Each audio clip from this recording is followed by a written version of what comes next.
Pelos? Yes, sir. Yes, sir. Okay.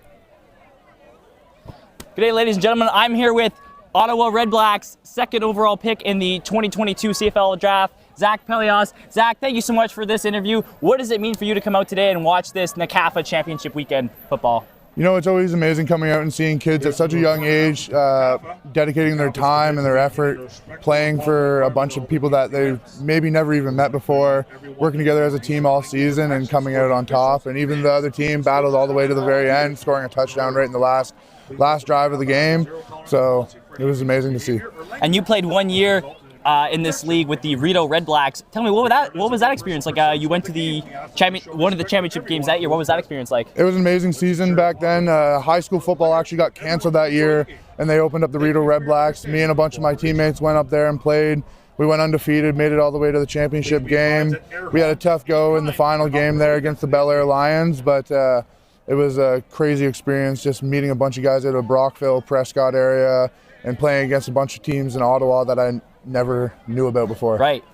And obviously, a lot of football experience under your belt here. What would you say to all these young kids out here today trying to make a name for themselves in the game of football and potentially trying to get into those bigger leagues like the CFL and the NFL? Yeah, just keep working hard. You know, it's not always about what you do on the field. It's about what you do outside of the game of football as well. Make connections with people out there. The eye in the sky never lies, but on top of that, you know, it's what happens off camera that really will get you to where you need to be. You're always working at all times, especially if you have the dedication to wanting to get to the next level. So, yeah. Perfect. Thank you so much, Zach, for coming in today. And thank you so much for listening, everybody. Throwing it up back to the booth. Unwavering dedication to our league. The NCAFA 69th Championship Week is brought to you by Canada Granite. Canada Granite is Ottawa's leading provider of quartz and granite countertops, operating the largest inventory of full slabs and remnants in the region. With a focus on quality installation and customer service, they bring over 20 years of home renovation experience to every project. Call 613-836-6100 or visit www.canadagranite.com to see the beautiful selections and discover how they can elevate your space. Thank you, Canada Granite, for supporting the NCAFA's 69th year championship week. Looking for fun and excitement and chance to win big? Visit Bingo Line Gaming Center, your local destination for bingo and gaming excitement. With friendly staff, running games, and incredible prizes, Bingo Land is a place to be. Get over to 9 Sock Road and try your luck today. See you at Bingo Land, Ottawa's top bingo destination. NCAFA would like to thank the Ottawa Red Blacks Osage Foundation. The Osage Foundation is dedicated to building stronger, healthier communities through sports. Their support helps ensure every young athlete has access to sports programs regardless of their financial situation. Join us in thanking the Osage Foundation for their commitment to empowering youth and creating opportunities for all. Learn more at www.osagefoundation.ca. Supporting youth sports and community excellence, TYSN is dedicated to empowering youth athletes, building strong connections, and fostering a love for the game right here in our community. Be sure to follow them on Facebook, Instagram at TYSN_sports. If you have any family members, friends, colleagues, ex-girlfriends, ex-boyfriends that want to watch the game today, make sure they turn into YouTube and search TYSN for a live streaming of today's action.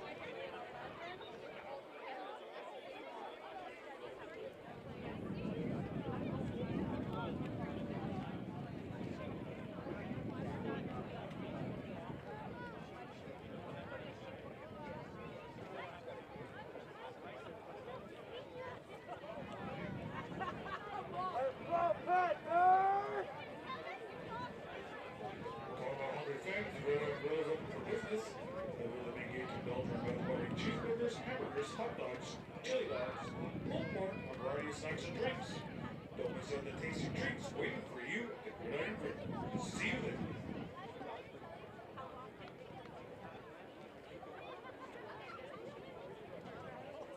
Stay connected with all the latest player highlights, league news, and exciting updates by following us on our social media platforms. Share your game day photos, videos, and stories with us using hashtag NCAFA. And find us on Instagram at NCAFA Football and show your support. Together, let's keep the spirit of youth football alive, stronger than ever. Do you love the game and want to be part of the action? Have you ever thought about becoming a referee? Now's the perfect time to get involved. Referees play a crucial role in ensuring fair play and sportsmanship. Visit www.eotfoa.ca for more information and to find out how you can start your journey as a referee. Join us and make a positive impact on the game you love.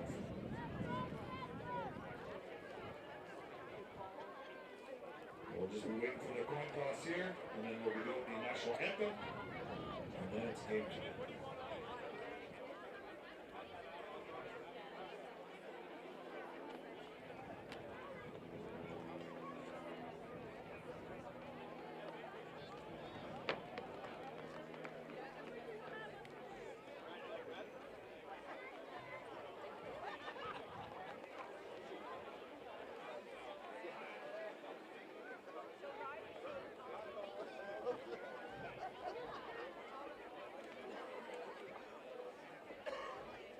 Ladies and gentlemen, we respectfully ask that you stand and remove your caps as we come together with our teams and coaches to honor Canada and those who defend it.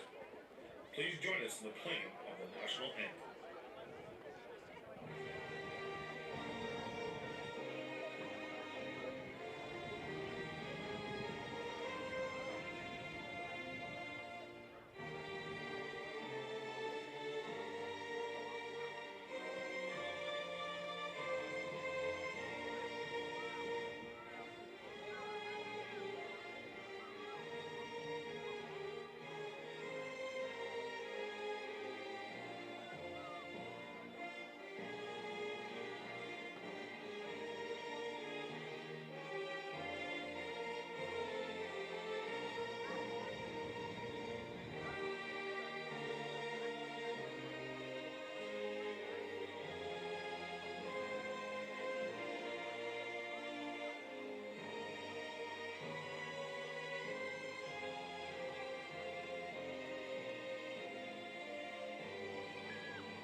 Prepare yourself for the excitement.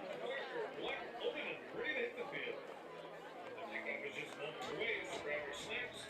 Find your seat and get ready to witness a gridiron magic. You know what time it is. It's game time.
Just a reminder that air horns of any color are not permitted at today's game.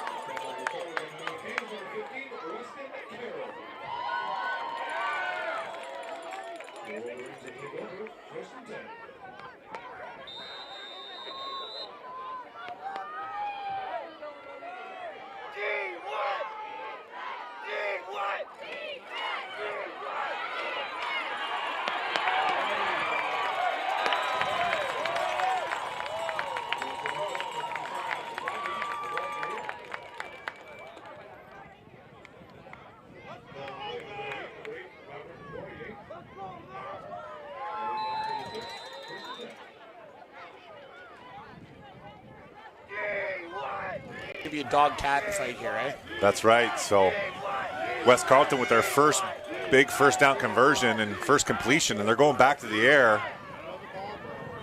He puts it up and down the seam, and it's just incomplete. Attempted at number 24, Cooper Watts. So West Carleton Wolverines running on their first two plays and their first possession, and now we've seen back-to-back passes.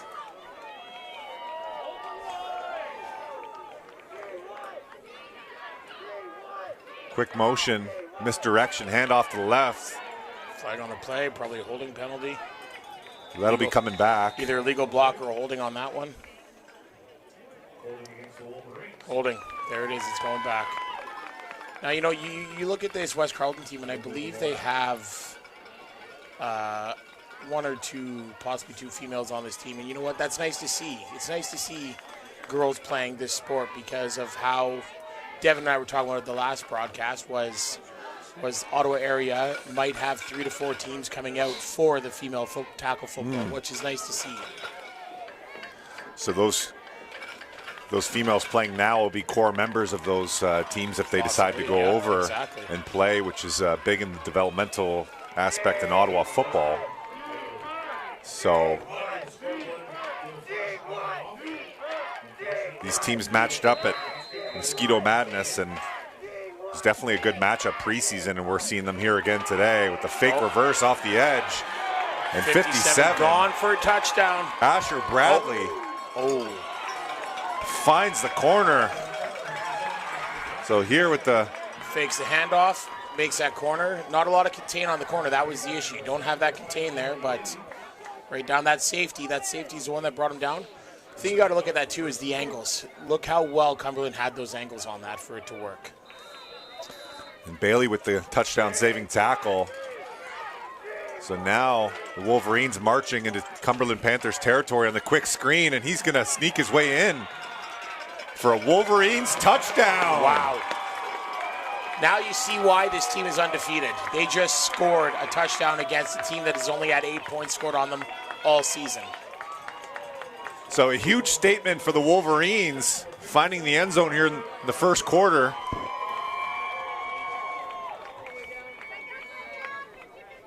They will attempt 2 points.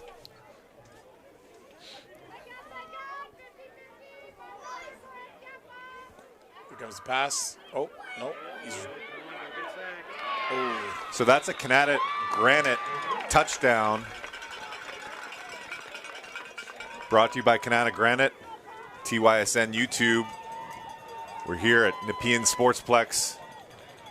It was 6-0 West Carleton Wolverines over the Cumberland Panthers. So what do the Cumberland Panthers need to do on their next offensive possession here? Score. Simple. You know, that's simple score because, you know, it's Wolverines just came in here, putting their point down, saying, hey, listen, we're undefeated. This is why we're undefeated. And now it's time to beat who, Cumberland is a dynasty in this city, to say the least. I don't know what it is they feed them up there or give that's in their water in that part of the city, but they're all athletic and they're all coming to win. Well, this may be a development of a new crosstown rival at this position with the West Carleton Wolverines program starting up in recent years. So 6-0 here in the first with 6:57 left. We've been having some issues with the scoreboard, so the scorekeeper's talking to the refs about it. They're going to have to keep turning it on and off. It's probably colder because we've used it so much. It's not used to it. So let's give a shout out to Asher Bradley on the touchdown reception. So going to the air 4 times now on that quick hitch screen. Yep. The Panthers are going to have to key in on that and have their defensive backs pursue the football and make some tackles in space, which is one of the biggest challenges teams need to face out in space, right, Zach? That's it, and there's the kick. Oh, short kick, nice reaction on that, because that could have went 2 different ways. Either he didn't get it and Wolverines got it back and went and scored another touchdown, but now it's all about that front line there, which we like to call in football the hogs. That front line making their blocks, giving room for their running back to run and their quarterback time to throw the ball. So an early fumble by the Panthers on their first possession. They're looking to secure the football here and put a string of plays together. Under center, handoff to the right once again. Nice run. He's 21 there, was expecting a bunch of hits. If you watch the way he's running, watch here, he runs shoulders down right away. He just drops his shoulders just to run through everybody. And great blocking by 99 Pearson Nyland, just driving his defensive lineman down the field. So some good size, like we were talking about, the Panthers linemen. The good push on first down. 2nd and 4, motion left, quarterback run left, in space. He's going to get the first down. The stiff arm, and 1 foot out of bounds. The 39-yard line going in. So number 13, Grayson Rouleau on the first down run. That's a heck of a run, and again, it comes down to the blocks. The O-line, move down. And I mean, when you got a head coach like Jeff Karate, you're going to expect to win every game. So Coach Jeff Karate on the signal calling for the Panthers offense. Aggressive play caller. Developing a run game for the Panthers to lead them to this A-Cup championship. Athletic quarterback play, and in the shotgun on 1st and 10, play action. He's got an open player downfield, and he goes up and makes a catch. Number 22, Jacob Kavanaugh, running downfield wide open, Zach. Watch these blocks again. Every single Cumberland player has a block. So the aggressive play action as a defender sucked up into the run, and wide open receiver downfield. If he hit him on stride, he would have been gone, but a big completion nonetheless. The one thing you got to do when you're a DB there is you can't let your receiver behind you. You got to stay in front of him. And swallowed up by number 95. Number 95, Grayson Obutriome. Jeez Louise. That nose tackle is a monster. Incredible penetration here. He said, I'm hungry, it's time to eat, and he ate. He's had his championship Wheaties this morning. Jeez. The 2nd and goal here. And this Wolverines team is led by head coach Ryan McGinnis. Oh, there's a bad snap. Ball is loose, and quarterback's all by himself and regains back to the line of scrimmage. So ball security today will be an important factor in all of our games playing in November football. Smart on his part. He picks up the fumble there, and he just, he does, you watch, he just runs out of bounds. I mean, in games like this, you can't get hurt. You have quarterbacks that decide to run with the ball all the time, and you don't want to get hurt in a game like this because who knows what their other quarterback is like. Yeah, live to see another down, and we have 4 receivers left and another bad snap. So quarterback center exchange has caused some issues here, and it looked like they had a lot of advantage with the 4 receivers out wide. Carleton Wolverines adjusting late, and that's going to be a turnover on downs. If I'm the O-line coach there, I'm going to pull them aside and say, hey, listen, guys, slow down, relax. Lots of game to go. We got to play our game and not their game. Right now they're playing the defensive game because they're watching how quickly that D-line's getting off the ball, and they're nervous about it. 4:39 left in the first quarter. Wolverines looking to strike again. Ooh, and that is a sideways pass, incomplete. Close to being a backwards pass, but incomplete. Thank God that didn't happen. Again, same with this offense. They got to slow down and play their ball and no one else's ball. The reason that brought these two teams here was because their offenses played their type of football and didn't play the defensive type of football. So quick motion left, handoff. Swallowed up for a minimal gain. Cumberland Panthers defense looking to get a stop here, and it'll be the punt team coming on. Again, you look at the size even of the Wolverines. I mean, both, like I said earlier, both size teams look like they're peewee size players. It must just be what they feed out in the middle of nowhere.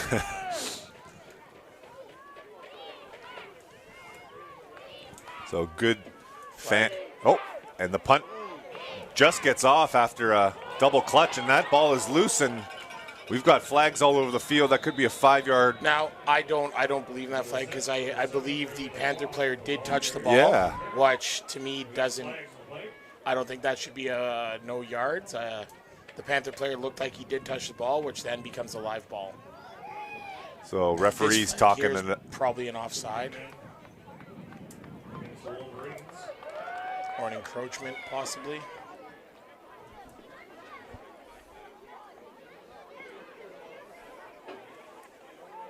Let's see what they have to say here.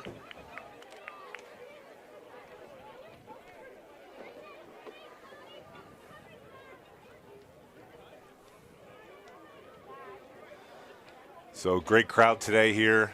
Zach, both fan bases showing up in support of this U12 Mosquito A-Cup Championship. And we're going to have ourselves a great game today here with the West Carleton Wolverines and the Cumberland Panthers. Yeah, you know, if you're in the city, come on down to Minto Sports Field, because the Myers Riders is hosting with chili, pulled pork, hot dogs, hamburgers. If you're hungry, come get some food. Yeah, shout out to the Myers Riders hosting the canteen here.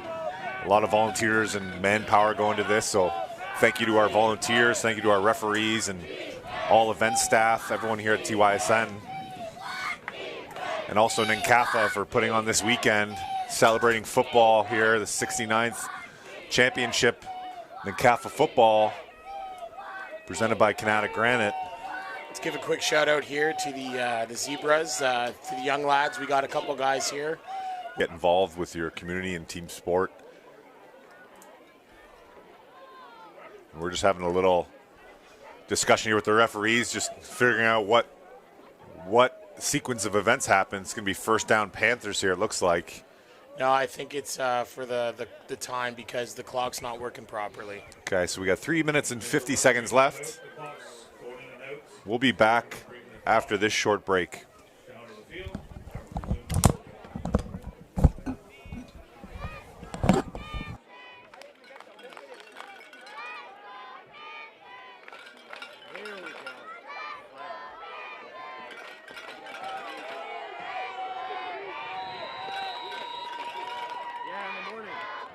There's under center. Handoff off tackle to the left, and small gain for number 21, Carter Kane. What a name that kid has, Kane last name. Eh? That's a football name. That's a football name for sure. So we'll be. If it was me, I'd kind of spell it differently. When I get up into the pro style, I put Kane, you know? Yeah. So Carter Kane will be getting a lot of action today.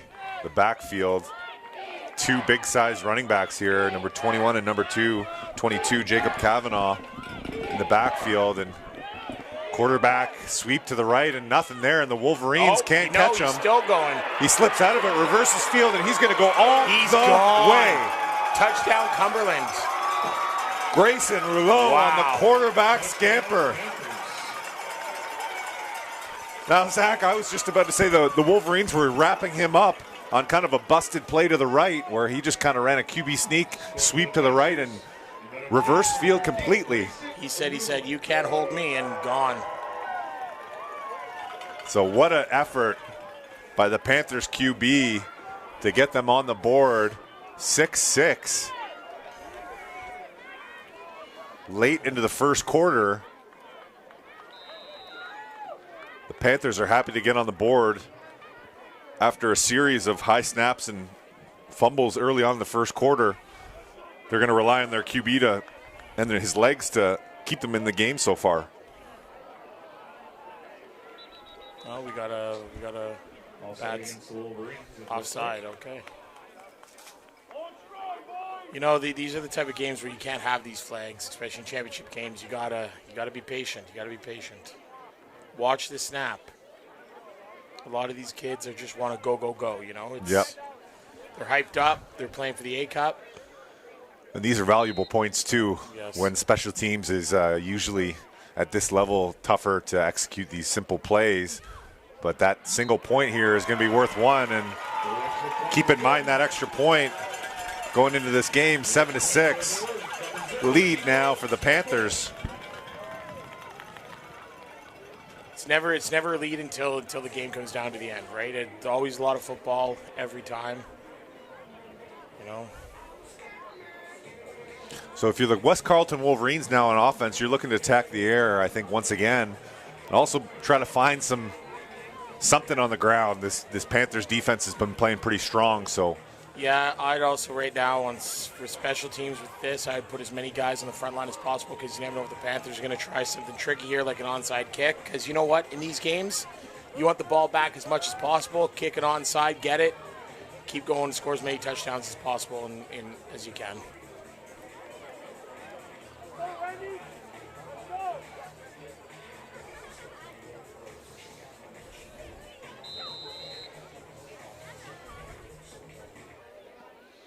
Nico Scarfone on the kickoff, and it's bobbled and fumbled, and excellent awareness by number 59. You know, 57. The Dominic return, Duval on the return, falling on the ball. Kick return is something that you have to practice as much as possible because you can't have things like that happen. Because you got to remember, on kickoff, the ball is live no matter what. No matter what. It's not like punt. You got to get on that ball right away.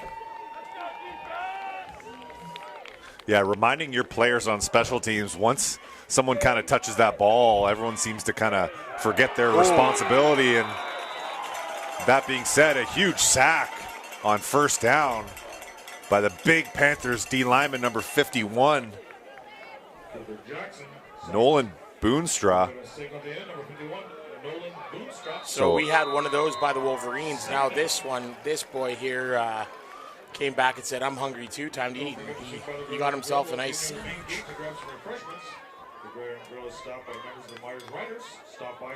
Big sack on first down, forcing the West Carleton Wolverines now on 2nd and 20. Not a whole lot of plays in the playbook here. Look to get the ball out quickly into a playmaker's hands. And they go right down the seam, excuse me, and that will be a first down conversion. Wow. What a strike thrown at quarterback. Watch here, too. Number 11, Cooper Jackson. The pocket here is failing a little bit, you know, boom. And just he threw that away, hoping someone would catch it. Yeah, that big 96 coming right at him as well from Cumberland. Here's the crowd. Look at this crowd ready to cheer on. A mixture of everybody here. Not as cold as yesterday, thank God. No, you can't ask for better weather for November Championship Football Day. West Carleton Wolverines are almost intercepted. Miscommunication on the route. Cooper Jackson has to slow himself down here. He's got to slow down. And again, still lots of time of football left. He's got to slow down and just let his receivers get to where they need to go. Pray that his O-line holds their blocks without a hold penalty. So 2nd and 10. Look for the quick screen here. Tosses it out to the running back. Reverses field. Breaks a few tackles, and he's going to be getting a first down. Yards after contact. This Asher Bradley kid, I mean, he's built like a tight end or like a fullback, I tell you. And Devin and I were talking about that yesterday, is that fullbacks, someone that size is what you need in football nowadays, because these little running backs, they take one bad hit, they're done, but fullbacks are meant to take the big hits. So the Panthers needing to stay low on their tackles on defense. Nice little move and there. Wrap up, and tremendous effort once again by for 51. Nolan Boonstra on the pursuit. Should we call him Boomstra instead? So huge TFL, tackle for loss. So that Panthers D-line going to be causing problems today for the West Carleton Wolverines. But back-to-back second and long conversions here in the shotgun, sprinting right, dumping it to the flat, and that's incomplete. Attempted at number 8, Poirier. 3rd down. There looks like they're gonna punt. You know, I'm gonna say right now that's a smart move to do, is to punt the ball this early. When you get into the second half, though, I would say, you know what, get away from the punt. Try your best to try to get those yards, because they're not gonna expect you to go for it on something like this. Oh, we got a flag on the play. So, offside. Oh, false start. That'll back up the Wolverines 5 yards. So now a critical punt play here to flip the field position. Try to pin Cumberland back at least into their own half. With the first quarter running low here.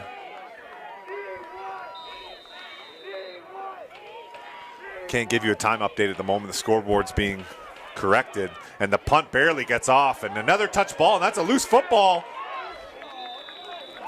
And special teams here at the U12 level, anything can happen on any special team. So that's the end of the first quarter. West Carleton versus Cumberland, 7-6.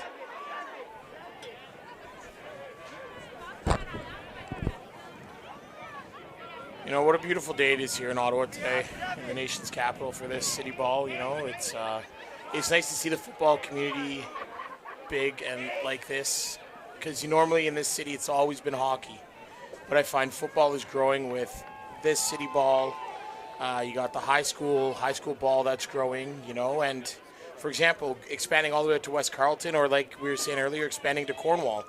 Each side of the city, you know, Kempville. And down to Kempville, yeah. It's nice. So East and West rivalry beginning here.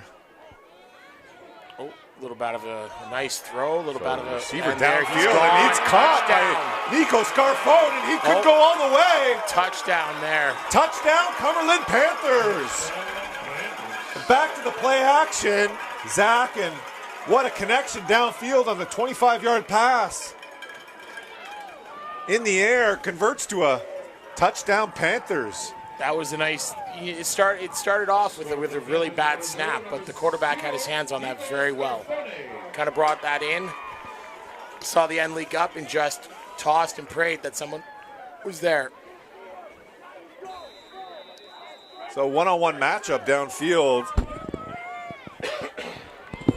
Nice high arcing pass by Rouleau at quarterback. So the run and pass attack from the Panthers warming up here now. Early second quarter. We have the Panthers cheerleaders showing up today. Bundled up nice and representing their Panthers, the blue and white. So 14-6 right now.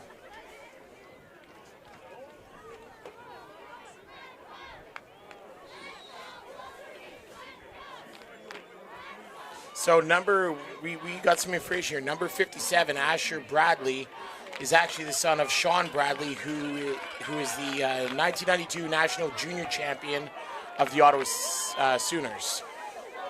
So maybe there's a reason why that kid runs the way he does. So, football family here. And the Sooners too, big, and that's another thing too. The CJFL also in Ottawa too. They had a good season this year, the Sooners.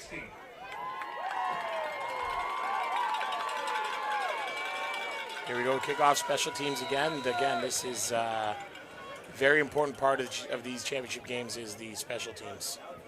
So once again, the just stay Wolverines down, all perfect, running good to the job. football. Now, if you watch there, you see what they did. They all huddled on top of each other to protect that ball, Yeah. which is a smart move. People don't realize how big special teams are in football. Probably one of the most important positions because it starts and finishes with those. You can get more points off of special teams if you have a good special teams coach.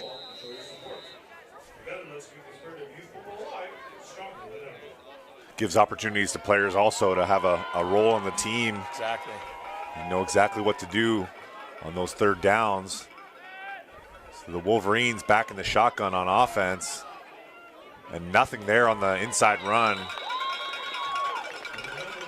Ball carrier number 9, Emerson Graham, go to the replay here, on the you run. watch the D-line just took out that whole line. Here's the bad snap, but they just filled those gaps and contained and had it all.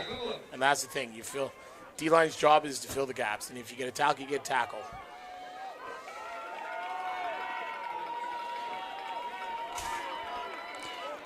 Two receivers in motion. Looking downfield and just off the mark. Number 24, Cooper Watts on the attempt. Watching this game, I don't feel like I'm watching a mosquito game. This is almost the same as a bantam game. The way these coaches have these defense and offense shifting and following each other, it's actually kind of impressive.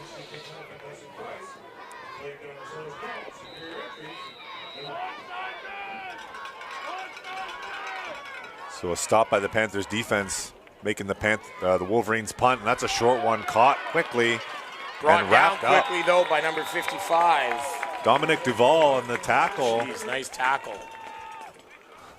He stopped that right away. So looking, Zach, like you said, going for it on third down, look at the field position. That's basically a 10-yard net on the punt. So at some point here, regardless of weather, your punter isn't going to be able to kick that ball too far. So you're going to have to maybe start taking some chances later on this game if you're not able to catch up on the scoreboard. I mean, Wolverines are only down by 10 right now, so they're still catch up as long as they do a stop here to Panthers. And I spoke too soon. What a run by number 22, Jacob Kavanaugh. Really well-timed run. And off shifts. Whoop. See you later. I see some sunshine. No, I'm going. Great patience from the back.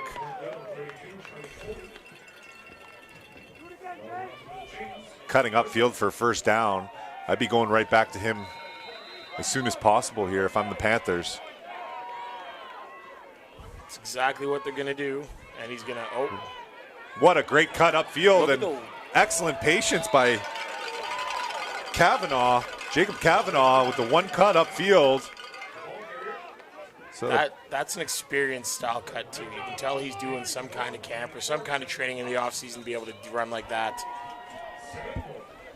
So patience from the Panthers running back, able to squeeze back-to-back chunk runs. Puts them in a 2nd and 4 here, looking to convert. Go to the air, and it's caught for touchdown. No, he dropped it. Just incomplete. I thought he had that. That was a nice dive for it too. Here comes the ball, thrown. Right down the seam, having to adjust to it, and didn't have full control. Just lost it. So a big opportunity for the Panthers to have a big score through the air, and they're faced now with a 3rd and 4, and they will be going for it. Again, it's you got to sometimes. And guess who? The experienced running back. That's a first down. Kavanaugh The inside handoff left. As we can see here, that's nuts. Strong running back play from the Panthers. Just looking at stats, you can see some of the Bel Air Pee Wee team coming in for the A Cup, and you know what? That's a good team to be here as well. Is that game coming up next after this? 3 o'clock start for that matchup, and back to Kavanaugh on the ground, and the Wolverines swarm to the football. So keying on Kavanaugh in the backfield's important, and also keeping Grayson Rouleau under control from quarterback. So expect them to get him back involved now and mix things up.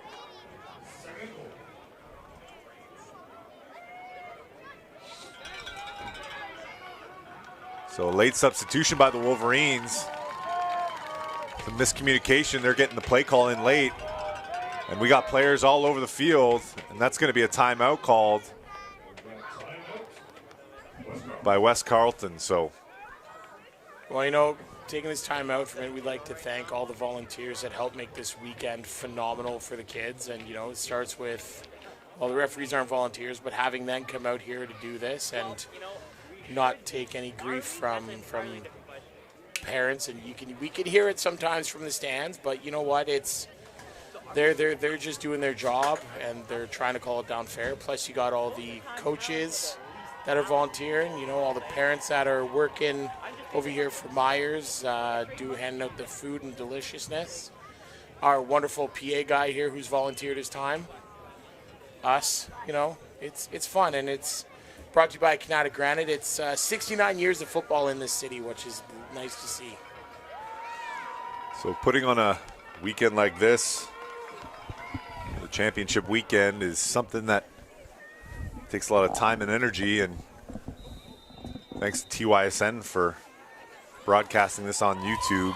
You can go back and watch your game, your championship game, on YouTube, and we'll find out here if the Panthers put another score on the board, and the ball comes loose. Kavanaugh fumbles it. And that's going to be... The Wolverines got it back, it looks like. Recovered by the Wolverines. First down. So Kavanaugh, great patience once again, but the ball comes out and stripped and recovered by number 95. Grayson Obey-Riom on the recovery. So a huge goal line stop. That's you know what? That's what Wolverines needed now. Now they start marching this thing down the field. Second quarter now. Time to march it down the field and see what we can do here with that.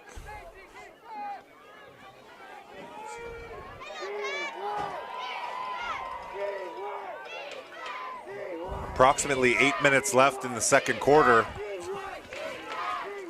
We hope. Here comes the snap. Quarterback keeps it. Had nothing there when you got all that whole defense following that. That was the angle was smart. You can tell they're coached very well.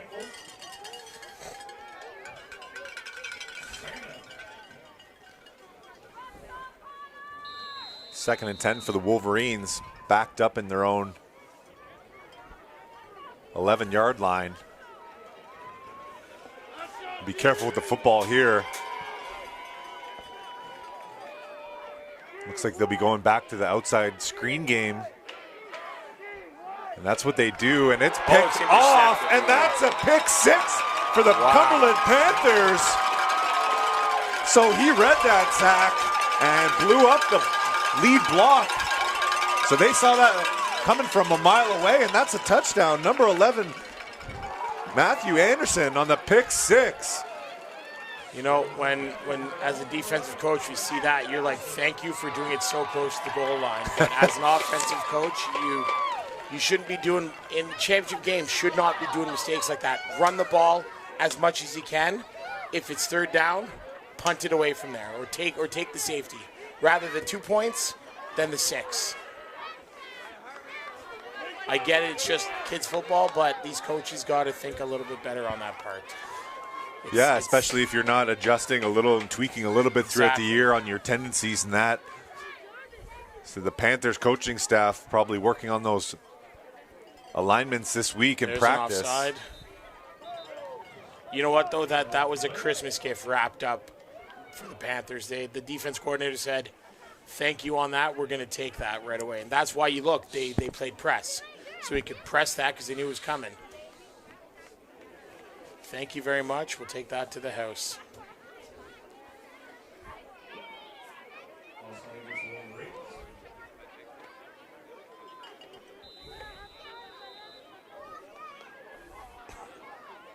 Is that 22 unanswered, Zach, for the Cumberland Panthers? So Yep. the Wolverines off to a hot start, and we have a single doink. No good. If it was me, I would have taken that first one, but unfortunately with the offside, you didn't have a choice because they made the first one.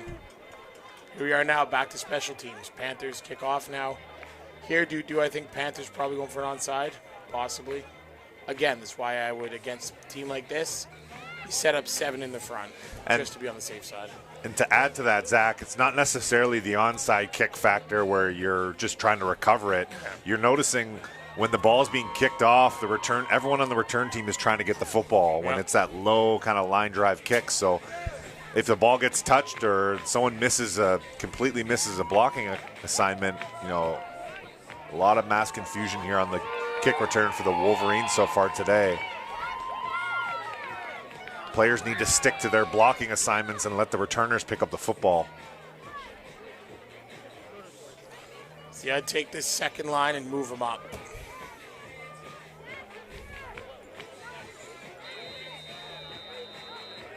Yeah, make them move up so that they don't think about trying to return it. Let the 2 players in the back get it. And that's caught clean at least, and they'll have good field position. He goes down at the 51-yard line, so halfway through the second quarter, 22-6 Panthers over the Wolverines. What do the Wolverines have to do here on offense? Score. Score. Score. You got it. I mean, if you don't want this getting out of hand,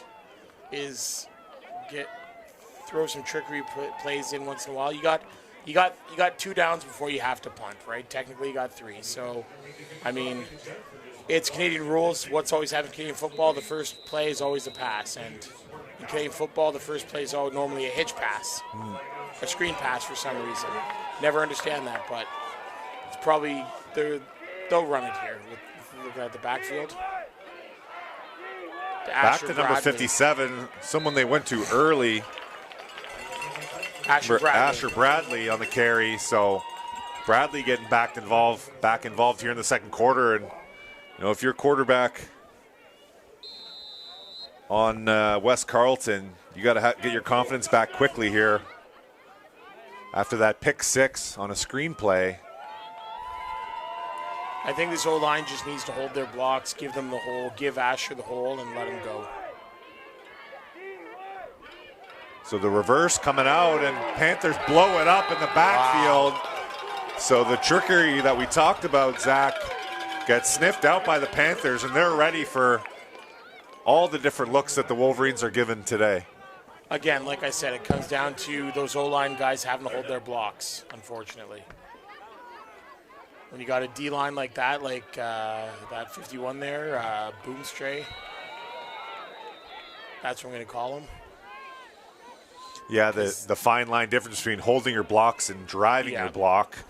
Right now, just trying to maintain the penetration from the Panthers D-line, and they punt that ball away, and Panthers will be starting with it at midfield. That's the other thing you're going to want to do is punt those punts out of, make sure you punt those out of bounds every time.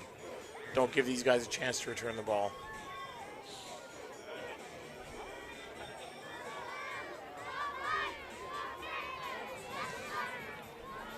Head coach Ryan McGinnis of the West Carleton Wolverines leading his team to the A-Cup finals. Also, Mike Rouleau of Cumberland Panthers head coach.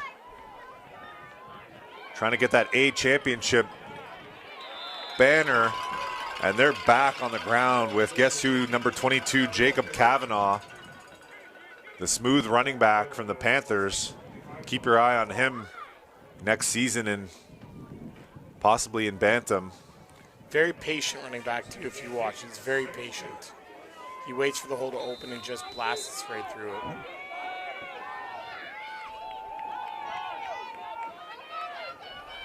Back to Kavanaugh, and he falls forward for a first down. So that's a big 2nd and 2 conversion. So the Wolverines just making the tackle, but he's falling forward and going to gain a couple yards no matter what. That vertical downhill running, which honestly we haven't seen a whole lot of this weekend, Zach. A lot of, those outside sweeps and get your athletes the ball, stretch the field, use your speed. But, the Panthers really showing that inside run game is probably one of the stronger running attacks we've seen this weekend. Well, when you look at their O-line, their O-line is strong enough that they can do that. To the play action, no one open downfield. Quarterback smartly keeps it, and that's a gain of 13 yards and out of bounds for Grayson Rouleau. The play action, one eligible receiver downfield for the deep touchdown throw, and it wasn't there. The issue with that on the defense there was that end came in, he reached. We try to teach our kids not to reach. You have to dive for it. Even if you trip up his leg or grab his shoelace, pull it. A lot of times that'll make him stumble a little bit.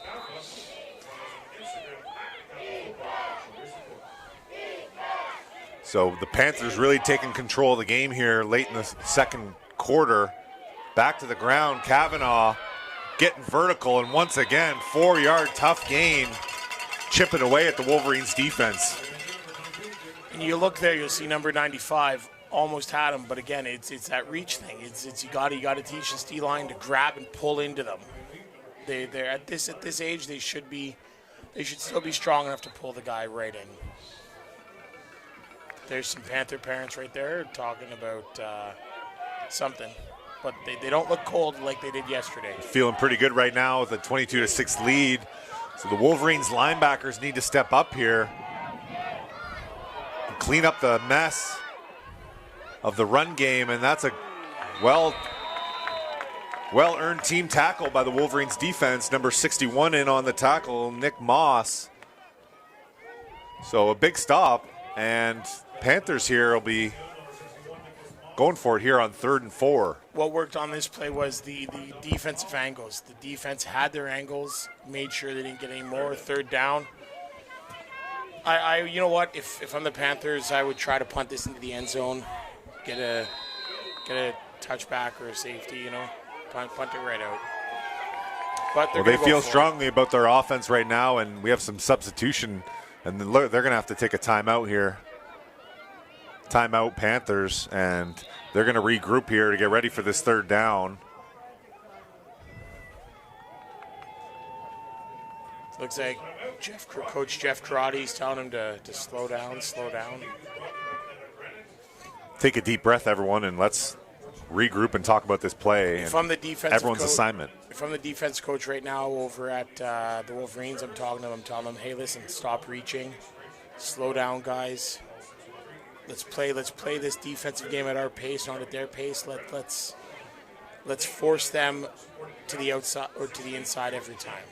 Force them to the sideline, and you know what? You'll hold them down.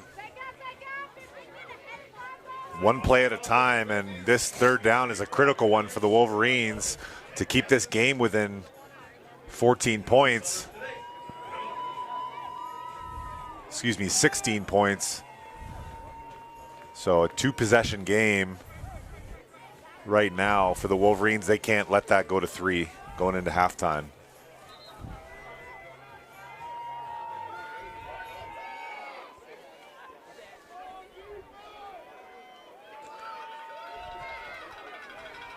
Crowd yelling out, watch number 22 in the backfield. Wolverine safety. That's going to be a false start. Not called on the Panthers, and he's going to keep it. So an outside run by the QB. He keeps it himself and converts the 1st down. Be 1st and goal for the Panthers. So keying in on the... There's our TYSN crew right there, having a little chit-chat. Give us the thumbs up, guys, so you can tell you were listening. There's the president there, Mike Schmidt of the Cumberland Panthers. One of the strong reasons why this club is doing so well. So back to the inside ground game, and he steps around the defender. The quick juke. Bradley with the tackle. And Bradley on the tackle. Got run to the outside there. A one-on-one with the corner. walks right around them, so that they're able to block everyone up front and have mismatches in the tackling game in the backfield of the Wolverines. Looks like 22 wanted no part of that, it looks like. I'm getting, See Jacob Kavanaugh running at you, you're going to be thinking twice of how do I tackle him, let alone. And that's it. As a coach, I see that. I'm going to take him off, and I'm going to coach him during halftime. Be like, hey, listen, you gotta break down and make that tackle. So quick play action. Quarterback doesn't have anything, and he throws that just out of bounds. I don't know if there should have been a flag there possibly. There was a little bit of grabbing there by the defensive player. A little bit of grabbing. The Wolverines need one more play on defense here to make a stop. Their offense should be warming up here on the sideline, hoping for that stop on defense. Third down coming. Once again, a critical 3rd and 5. The time ticking down in the first half. Panthers looking to go up 28-6 here. Back to Kavanaugh, nothing there, and it gets swallowed up. And can he fall forward enough? We'll find out what the call is. Kavanaugh on the inside run, and referees will be talking about a measurement here, and that's not enough. First down, Wolverines, so a huge stop. Finally, the bend but don't break mentality of the Wolverines defense this drive. The huge critical stop.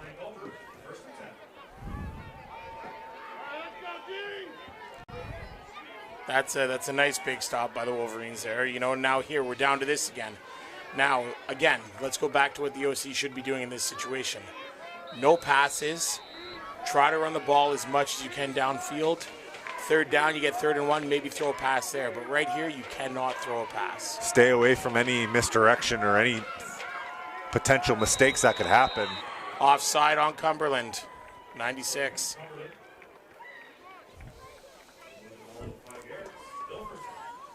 Even here, even though it's still 5 yards, I'd still not throw, still try to run the ball now. Just gives you a little bit of breathing room, Zach, and Wolverines will take a free 5 yards whenever they can right now on offense.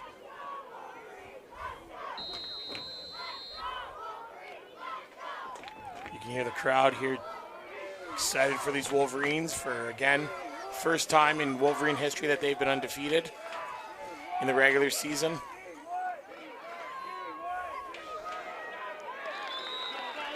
All right, that's not bad. Second and short. Cooper Jackson on the QB carry. Not a whole lot there. No. Again, this whole line is not doing their blocking assignments very well. Well, Jack Camp getting in on the action at D-line.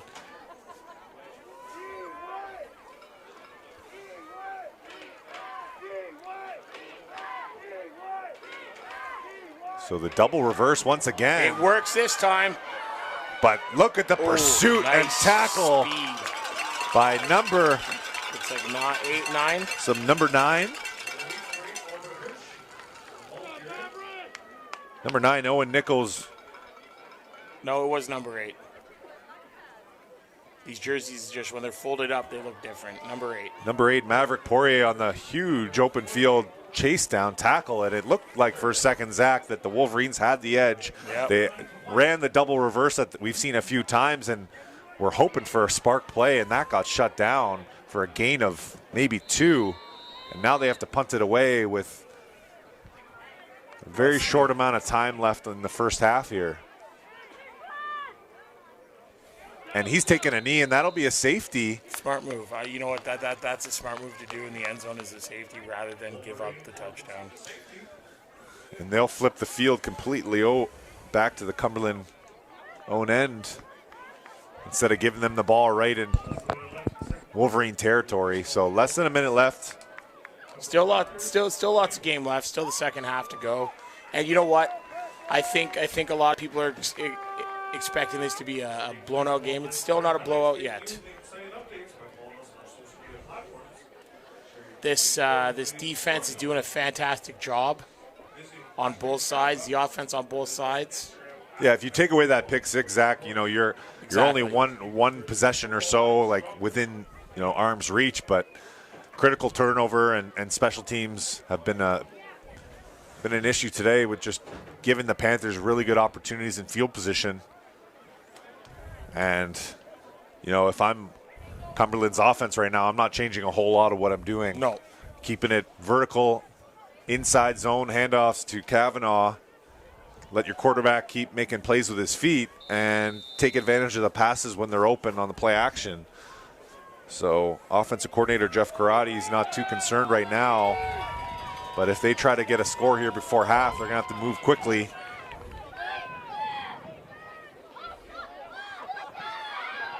So a well-timed vertical run. Flag on the we got play. a flag, so that they'll be backed up. Holding right here. It looks like there's a hold. Look at all the white jerseys Yep. pushing downfield. Number 99, Nyland on the pancake block.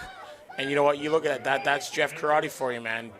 This OC, he teaches these O linemen to move, find work. You always got to find work on a run play. Unfortunately, on a pass play, if you go downfield there, you ain't gonna do so well. You're gonna get a flag for being down there.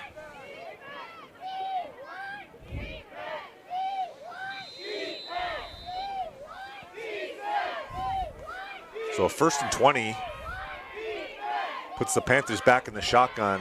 And that's a fumble, a loose football. So a mistake between quarterback, running back connection there. Almost forced a turnover. Oh, we got a player down on the Wolverines. So Nick Moss, number 61, getting some attention from the training staff, and we'll be back shortly. The end of this first half here. Panthers 24, Wolverines 6.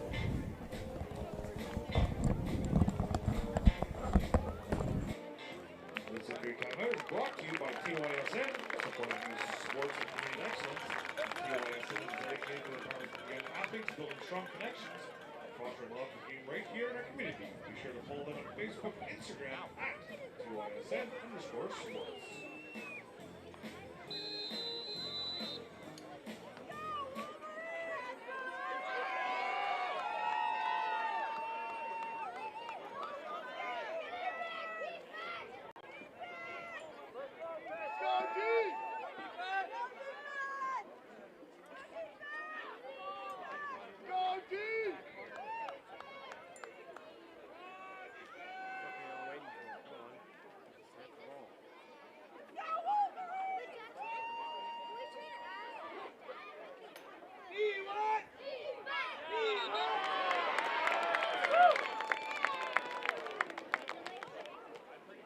Time count violation. Ball back 5 yards. Second down.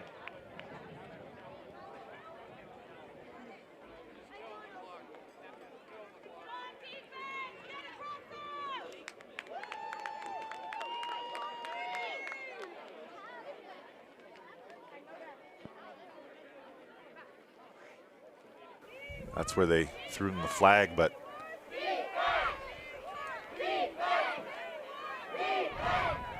you know, a new thing we'll talk about again in the second half. Excuse me, a new feature they have is the helmet communications, quarterback to coach, so they're able to reduce the amount of signals, and we'll talk about the advantage of that in the second half. So thanks for tuning in. Zach and Shane up here in the booth with TYSN, NCAFA Championship Weekend, A Cup, Cumberland Panthers, West Carleton Wolverines. Should have a great second half, see if the Wolverines are able to claw back into this matchup. We'll be right back. See you in the second half.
Good day, ladies and gentlemen. I'm here with big-time Bel Air volunteer Craig Morden. Craig, what does it mean to you to be a volunteer for so long in such a great organization? Well, it's been awesome. We've been doing this since 1984. I'm kind of retired now, Yeah. stepped back a little bit, but seen a lot, done a lot over the years. And championship weekend's always exciting. It's good to see all the kids out here and all the fans, and a lot of fun. And what sticks out to you most about championship weekend? What means the most to you? Oh, it's happy. It's nice to see the kids get a chance to play for a championship. Doesn't matter what level it is. If you win, it's exciting. If you don't, at least you got there. And hey, it's football. It's fun, regardless. Your brother Grant is being inducted into the NCAFA Hall of he Fame. is. What do you have to say about that? Awesome. I'm really proud of him.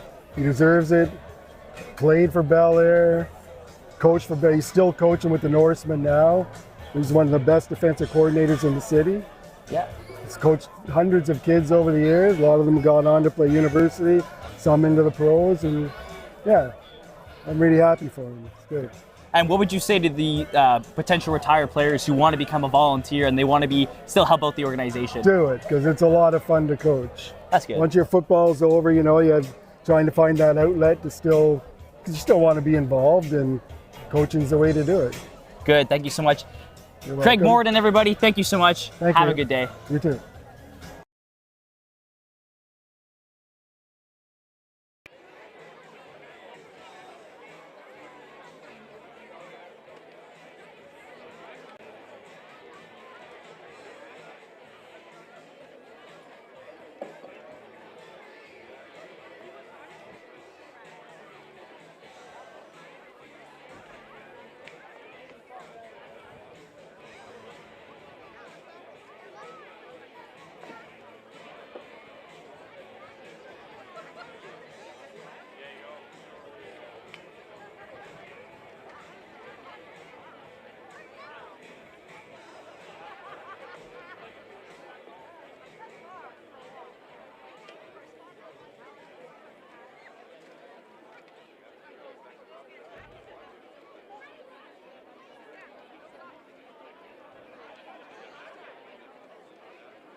So you don't know all of them as well.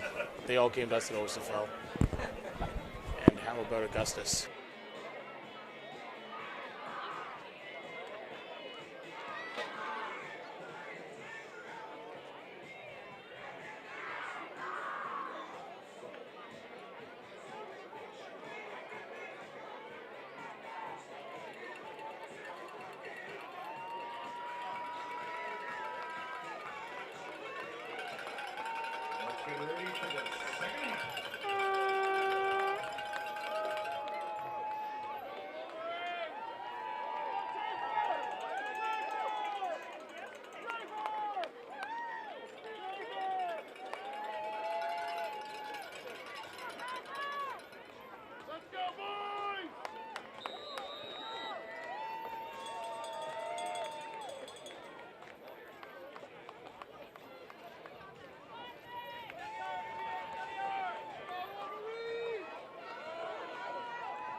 Second, number 55, Dominic Duvall. The returner. West Carlton will take over. First and 10.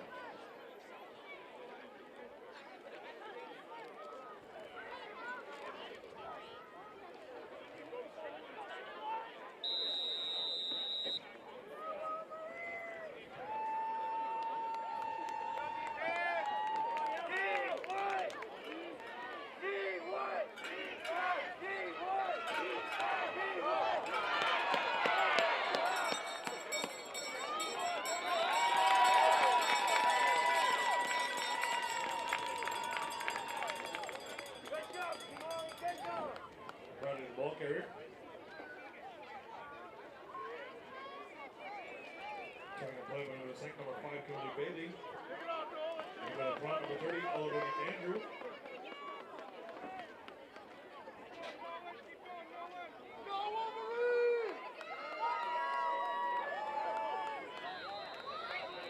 First down.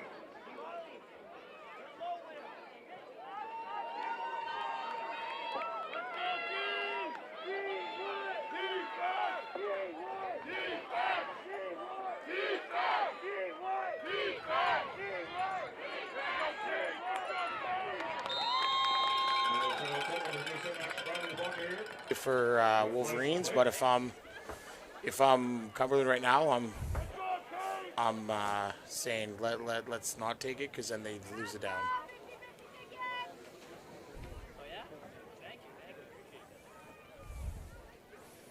You know, I will say though, the food smells great around here. We got chili, we got pulled pork, we got hamburgers, hot dogs here.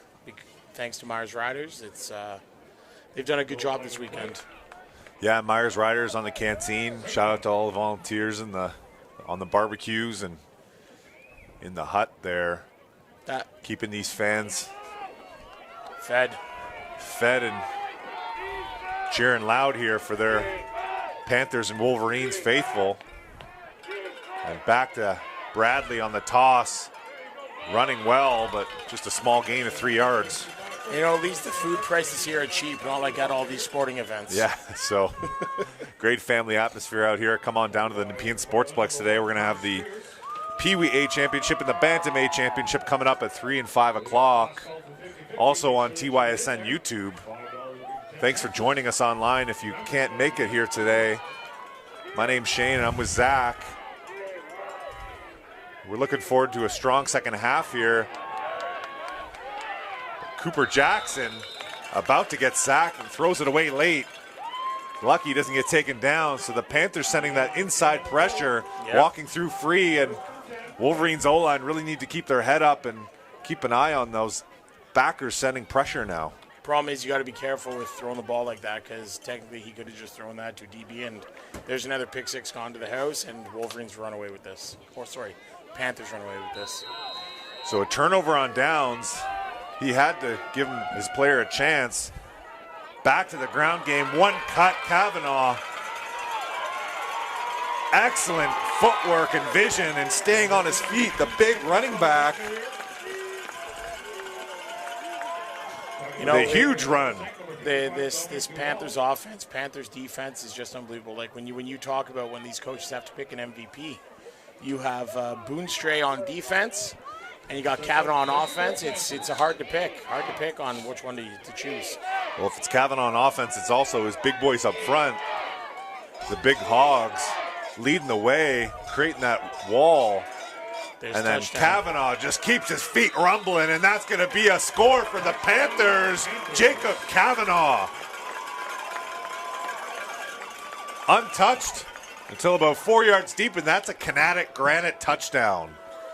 You know, when I was walking up to interview that DC, the head coach was telling, they had a coaches meeting there, and they were talking to each other, saying, you know what, take and use who you have to use to win this game. And you know what, I get it. Everyone's got a play type mentality, but when it comes to championships, I'm sorry, you want the kids that want to be there on the field that are going to win you the games to play.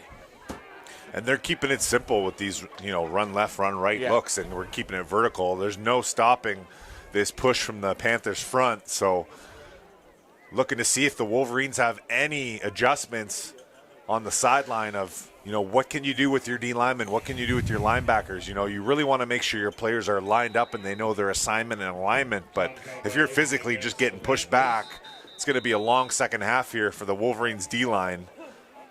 That's going to be a false start and a re-kick, excuse me. But right now, up 30-6. These points here aren't as critical as it would be in a tight game.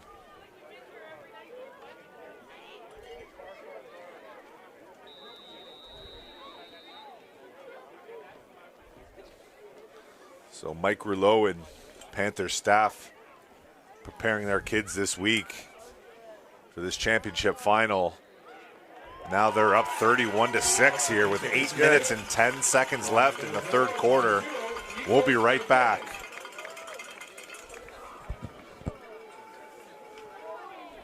Left in third quarter. You're visiting West Carleton Wolverines 6. The hometown team is the Panthers 32. I thought the kick was 1 point. Was it 2?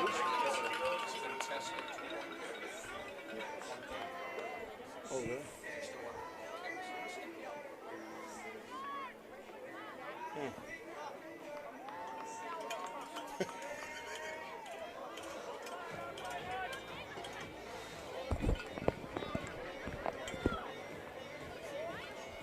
So the extra point worth 2 points here at the Mosquito level, promoting kicks. So my football brain is trying to adjust to that, the scoreboard mentality you got to have here. But regardless, the Wolverines need several touchdowns to get back into this game. So they need to take it one play at a time here, starting with the kickoff, number 24 on the return, Cooper Watts. So if you're Coach McGinnis and the Wolverine offense here, you got to find something other than Asher Bradley on the runs, because you need to move this ball quickly up and down the field. You got to make some adjustments on that O-line. Like whatever was working before wasn't working properly, and you got to make those adjustments. If you can find a defensive lineman, that's good. Playing both ways. You got to get this line moving. So after the pick six, we haven't seen a lot of passing here from the Wolverines offense. They have to be able to find a way to get the ball down the field, find some confidence back in the quarterback, because the run game gets swallowed up. 96, Javon Arthur on the tackle, and those inside runs for the Wolverines are going to be tough in the second half here.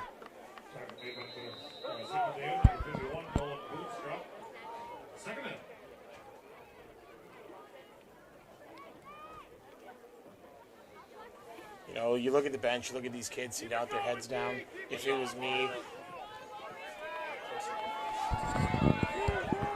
was me, I would be coaching these kids up, letting them know, hey, keep your heads up. There's still Oh, he's got a player downfield. 24, Cooper Watts, open down the seam. The deep crossing route. And a big opportunity missed. So a long 2nd and 15 here.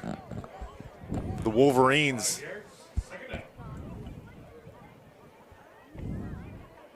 Once again, thank you to these referees that have been doing this all weekend. It's been a busy weekend for them.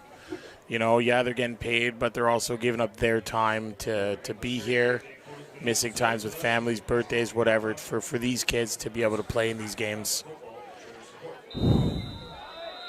And all the parents that give up their time as well to football. Yeah, these teams starting training in late July. Their fall football season, and finally a completion to number 8, Oliver Hirsch on the completion. What you know, it's funny, in this city it's normally hockey all year round, but now with all these football camps that are coming out of nowhere and kids being able to play 7-on-7 flag in the summer, OSFL in the summer, you know, NCAFA in the fall, it's football all around is good for these kids. And you can tell which kids do that stuff all year round by the way they are on the field. The amount of time they give up with their friends and everything. Yeah, developing their football IQ and having a passion for the game, and they're going downtown on that throw, and that's incomplete. So the passing game here for the Wolverines causes a turnover on downs. U10 Knights C Cup champions was the Bell Warriors. U12 Mosquito C Cup champions was Cornwall Wildcats. U14 ABC Cup champions. So tremendous experience here for the West Carleton Wolverines, making it to the A final after undefeated season. That's a huge accomplishment for the program, a new program. So the pipeline of players starting to build here, the Wolverines. And they're going to have to get accustomed to Kavanaugh once again. One-cut Kavanaugh on the huge 53-yard run and scamper. And he can't be stopped today, Zach. Again, it starts with that O-line. You watch those O-line blocks, and they're just pancaking guys, and off to the second level he goes, and he's gone. So a statement run by the Panthers offense. Canada Granite touchdown. The problem is, though, these kids got to keep their heads up, you know. Like, I get it. The Cumberland's running away with this, but still, you know what? You made it to the A Cup. How many teams can actually say that they made it here, you know? Lots of good teams at Mosquito and Tyke and Pee Wee and Bantam, but... And they knew it would be a big challenge going against a program like the Panthers, so... The Panthers run a good program. They do. So, Coach McGinnis in the sideline of the Wolverines keep his players up and positive and finish strong on the season. Something to be proud of. Cheer on your teammates that are going to get in the game here that may not have played as much at their main position. And a ton of fans out here today. Just to think, you know, that at some point next week we're going to be back in T-shirts at plus 19 again. So that football weather in November in Ottawa usually brings us snow and sleet and slippery fields. Yep. And here you go with the kickoff again. Again, it's a special teams is something that you need, so you got to be very good at it.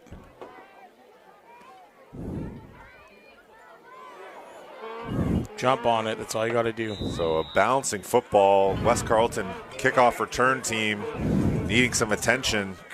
Cooper Watts jumping on the football smartly. It's going to be a first down Wolverines. So, you know, it's been a busy week here with the Mars Riders winning the C Cup earlier this week. Unfortunately, Tuesday's game got rained out for the C Cup, but did finish today, which was Cornwall winning the C Cup. Then you had the Raftsmen winning the C Cup at Bantam. And then at Canada Knights winning their three-peat. Congrats to him and Adam Gilmore, winning their third championship in a row.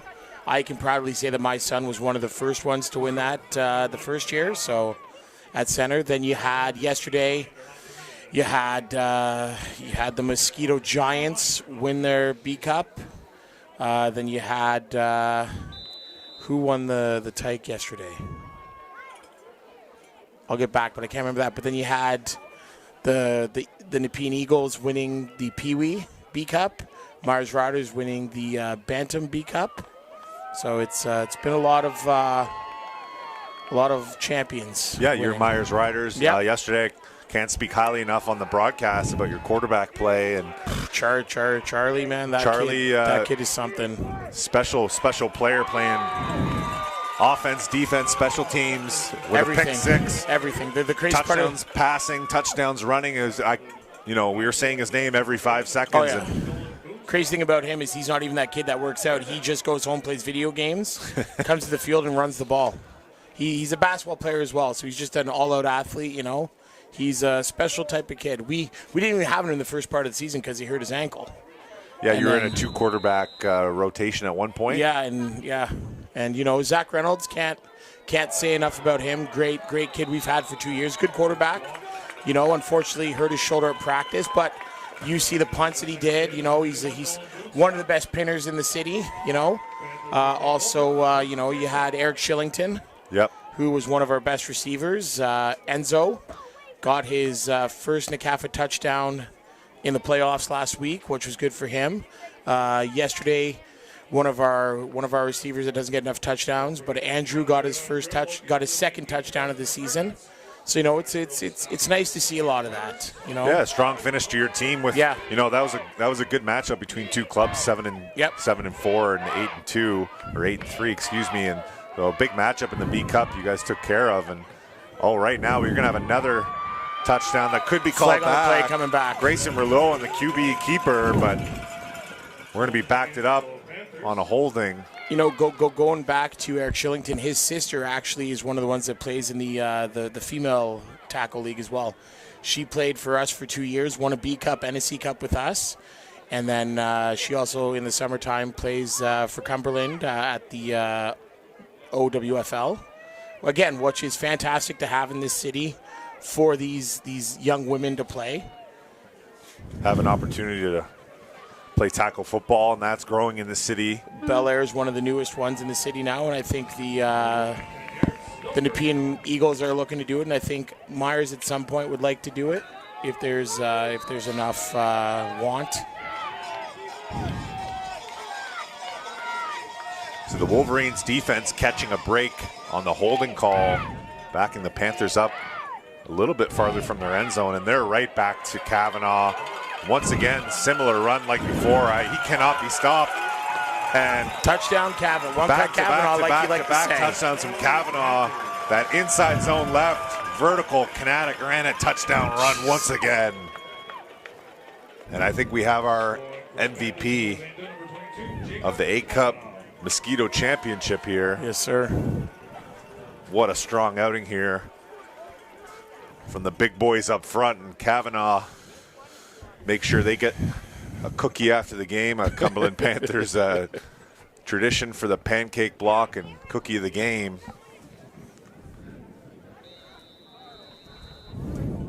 They'll be celebrating here on a Sunday afternoon. The huge 46-6 lead now, third quarter, and let's try to get through these special teams plays here as quickly as we can.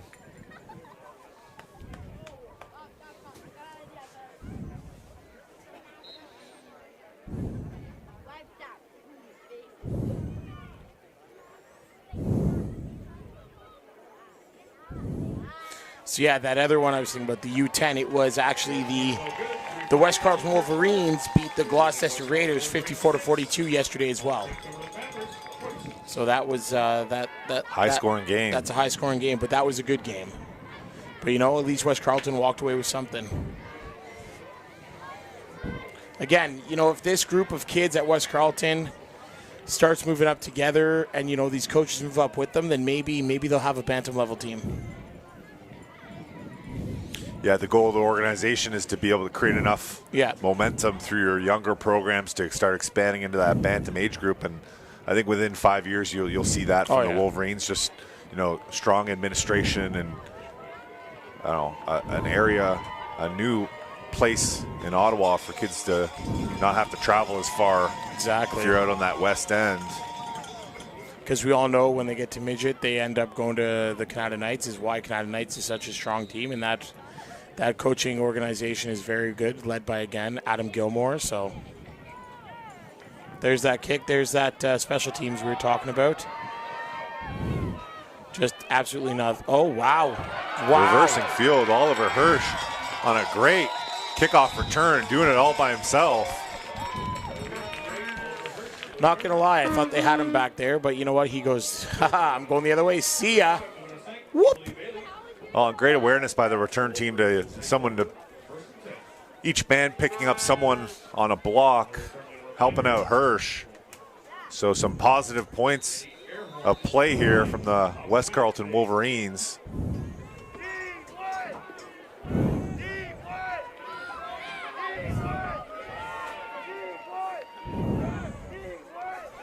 We've Here we go with the run. Cooper Jackson on the run.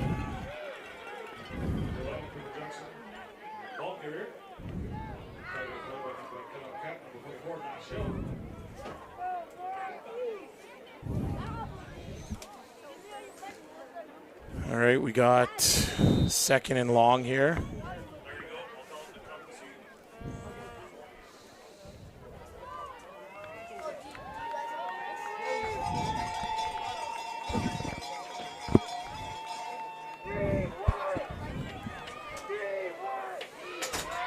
Here's the snap. Nice throw. Oh, overthrown a little bit there, but I got to say, you know, when you look at the throwing, and I was saying this to Devin yesterday with these teams, you look at the throwing at this level, it is crazy how well these quarterbacks can throw. You know, I remember, 5-10 years ago, quarterbacks weren't throwing at all at this age, but with a lot of the quarterback camps like Capital QBs run by Ron Raymond, I think he's helped a lot of kids in this area become quarterbacks.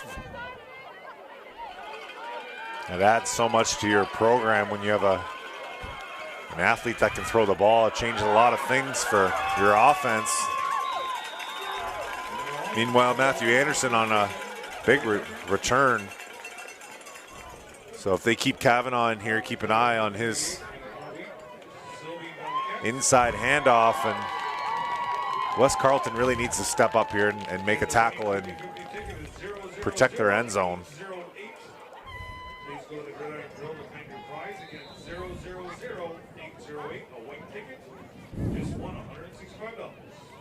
Talking about Capital QB training in Ottawa here. Up on the screen, and Panthers here will be going to the air.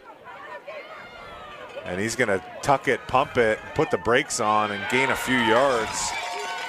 So once again, another smart play by Grayson Rouleau. No one downfield. Pulling out his little Mahomes pump fake here.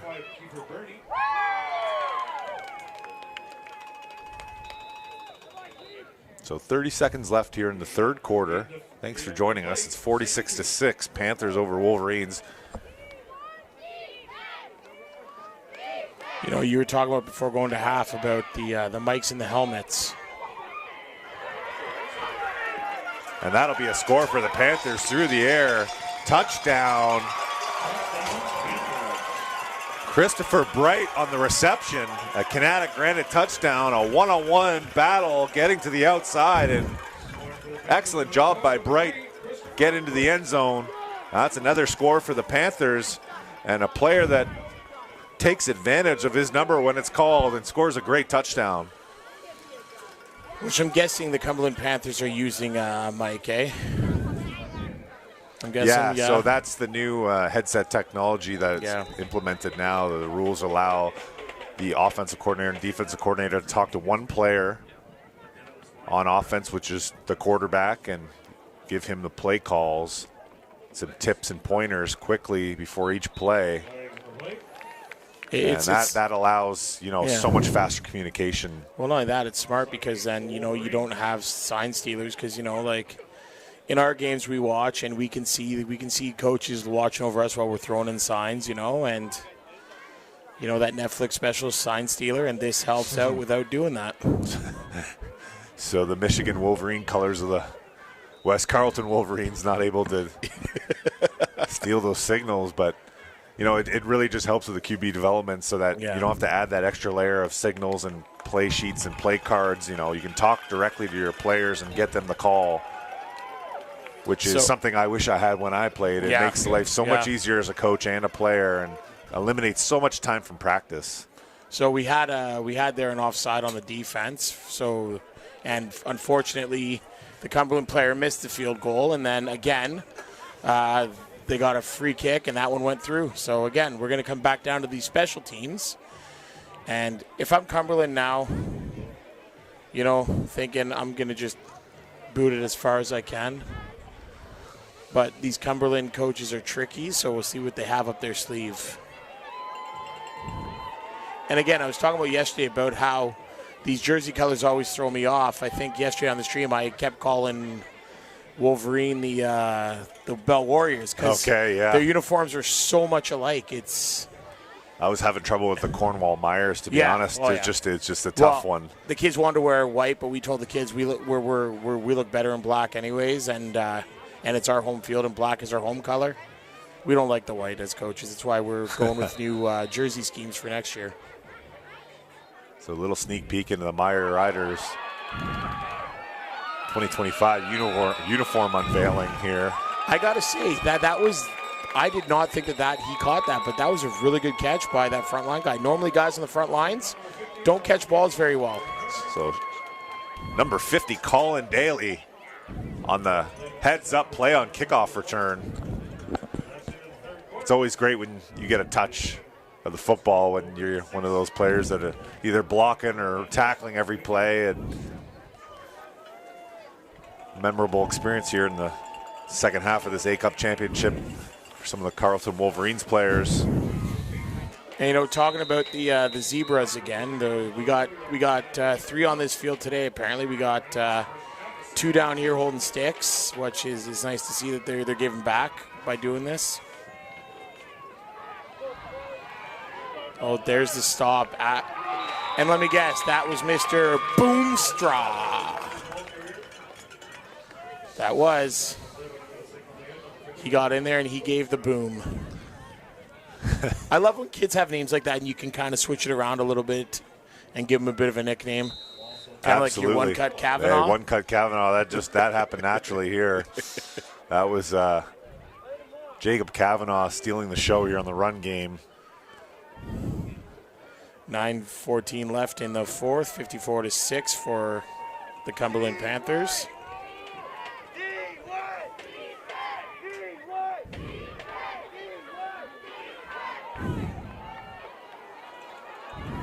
Oh, there's a face mask on that one. Asher Bradley taken down by his helmet. Here's the pitch going here, sneaks around. Good block by the quarterback, I gotta say. Right here, Boomstraw with the face mask.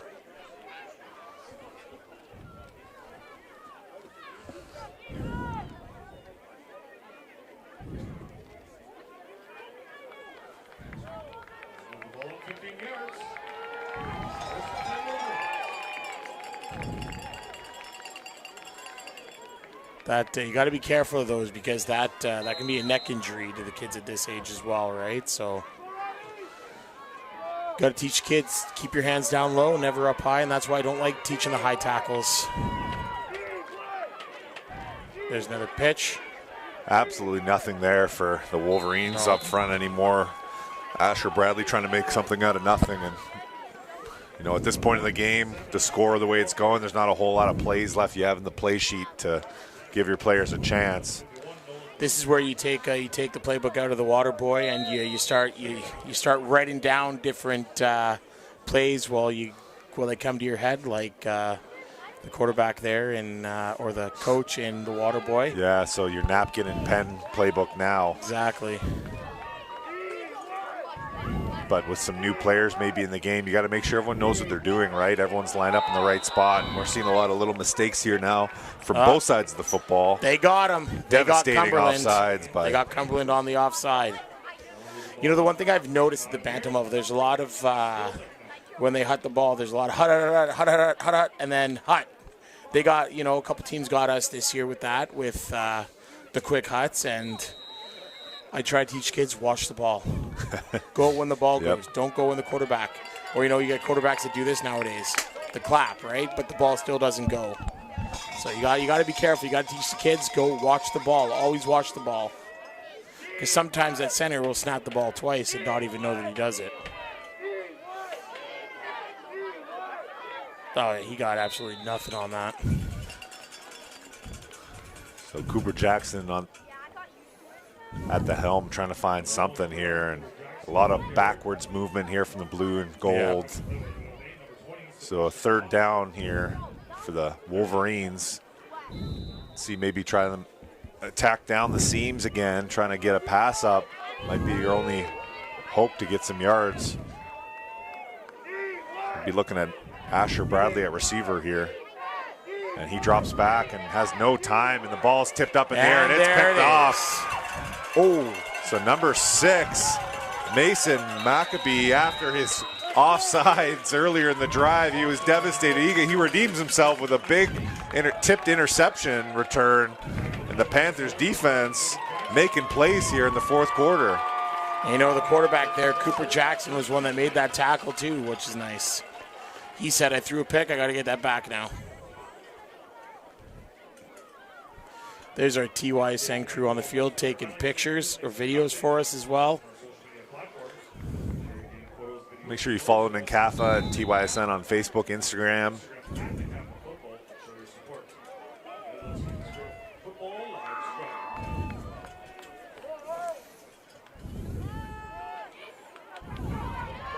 Play action by the Panthers, nothing there. And once again, Grayson Rouleau, the heavy stiff arm at the end out of bounds. So he's been doing a great job today. Yep. When nothing is open, he keeps his eyes downfield and really makes plays happen with his feet when he has to. You know, there I think they're giving One Cut Kavanaugh a little bit of a break there and let him rest his legs a little bit. He's done a lot for this team rest today. His legs for the year. Heavy workload this season for Kavanaugh. They look like they still got one more game left for the OFFL coming into town so this the crossover year. matchup. Tell me a little bit about that. It's the teams from what I understand, Toronto. Oh, there's another face mask. The teams from Toronto coming down here to Minto. I believe it's next weekend. So that's going to be fun to watch. So even if you don't cheer for the team in your territory, you got to come Ottawa and cheer for your Ottawa teams, because I think last year a good chunk was taken by Toronto, unfortunately. But it's time to come and cheer on the Ottawa teams, and hopefully we can take every single championship back here this year.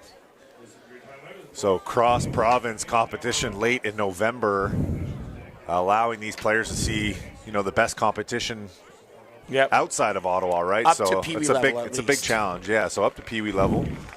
Because Bantam and Midget, they up in Toronto, unfortunately, those two levels is straight up high school ball there.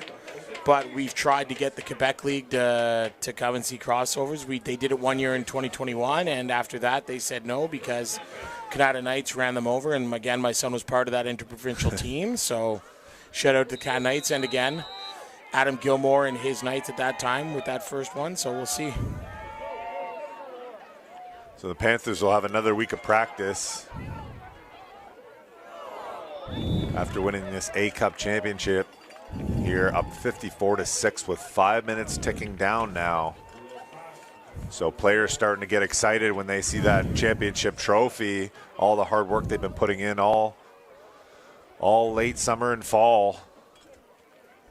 Beautiful trophy, along with the MVP's finalist and champion award. So Wolverine defense looking to finish strong here.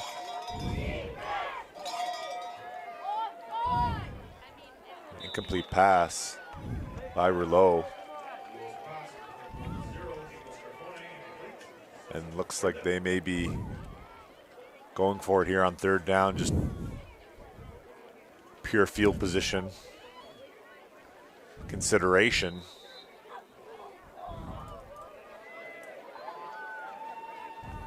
Wolverines team still playing together late into this game. Number 10 with the ball. Strong performance by the Cumberland Panthers. So they'll be getting the ball back at the 35-yard line. It's Cumberland, like I said, Cumberland has a great program, ran by the president, Mike Schmidt, who has done a good job with this program. The OSFL side and the NCAFA side, he's put a lot of his own time into that.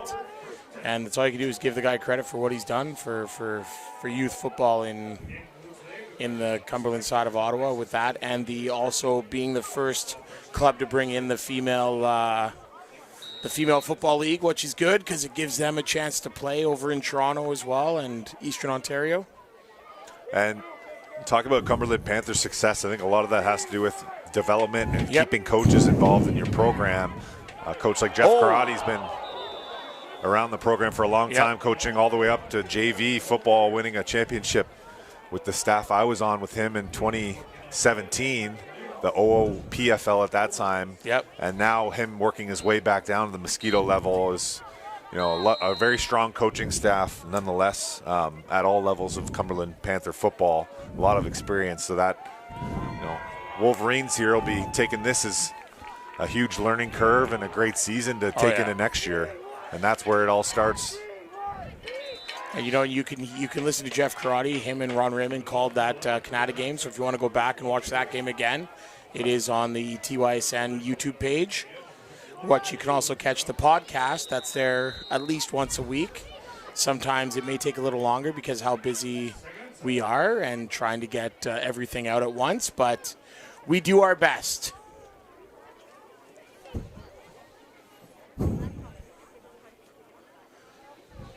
And the podcast does have a mixture of fans of where they are. So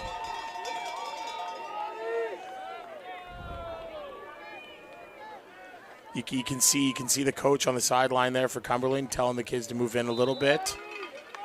But it doesn't look like the kids were listening. The last game we were doing was we were talking about the quarterback, Claridge there for the Bengals. And the way that kid led that team, even though they lost, but he was still pushing kids in the positions they're supposed to be, wasn't being nice about it. And that's what you need in football. You need kids that are willing to do that rather than coaches.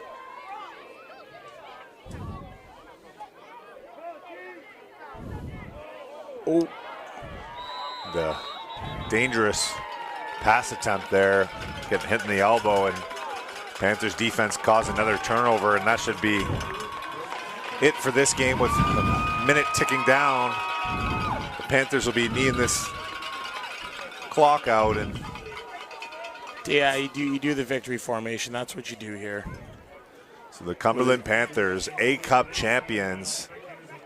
Good for them. Pumping up the crowd here before the trophy presentation, and a staff that's put in a lot of work this year on both sides, shaking hands and getting ready to celebrate with their kids and families here showing up today at Nepean Sportsplex Field. The Wolverines can't be upset. They put 6 points up on the Panthers, where the Panthers ended the season with only 8 points against, because last week 8 points put up on them. So again, Wolverines put 6 up on this dynasty of a team, and it's just wait to see where these kids are in 5 years at the Bantam level. If they move up together, it's going to be crazy. Football in this city is still alive. I don't care what people say. Football is still alive. So the Gatorade bath for Coach Mike Rouleau and his son Grayson at quarterback, going to celebrate an A-Cup championship. The Cumberland Panthers have done it. Congratulations to them. There's our second A-Cup done of the day. Coming up next is, I believe, the Hall of Fame. And then we have the Pee Wee game, and then the game that everybody is going to be coming here to see, and that's the Panthers versus the Raiders, because the first outing was a 1-point game, and that was won by the Raiders. So we'll see what the Raiders can do, led by Colson himself, who is a great head coach. He knows what he's doing, and his son at quarterback, Andrew Colson, who, again, probably one of the best quarterbacks in the league there. We'll see what happens there. So thank you to everyone tuning in. Congratulations to the Cumberland Panthers. Shane and Zach here for TYSN on YouTube. And we'll see you at 3 o'clock for our next matchup. Stay close.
Will things run over the airline, please?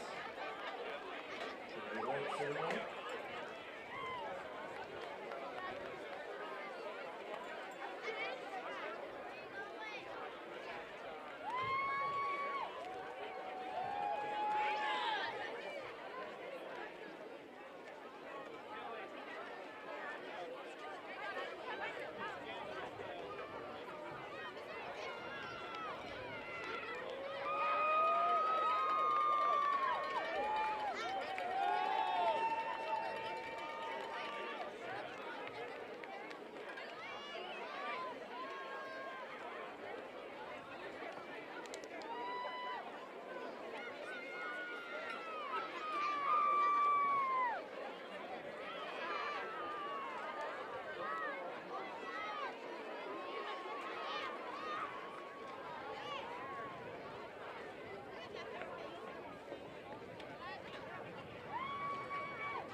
Ladies and gentlemen, the game MVP for the West Park Wolverines.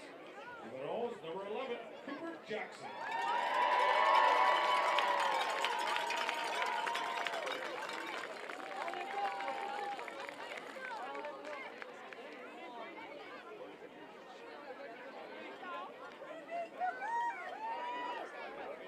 And the MVP for the Cumberland Panthers, the best signal to him, number 51, Noah Booster.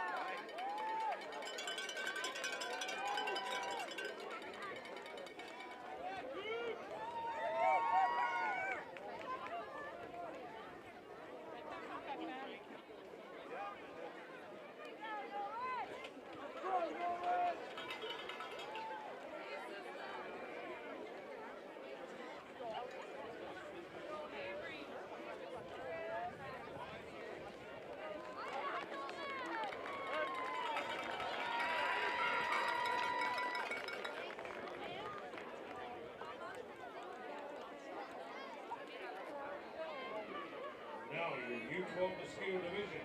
Steve evening champions, the Cumberland Panthers.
Ladies and gentlemen, please step off the field.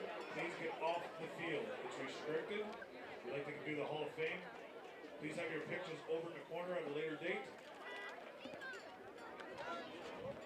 We're very packed today with 5 games. We only have 10 minutes before the next game. Thank you.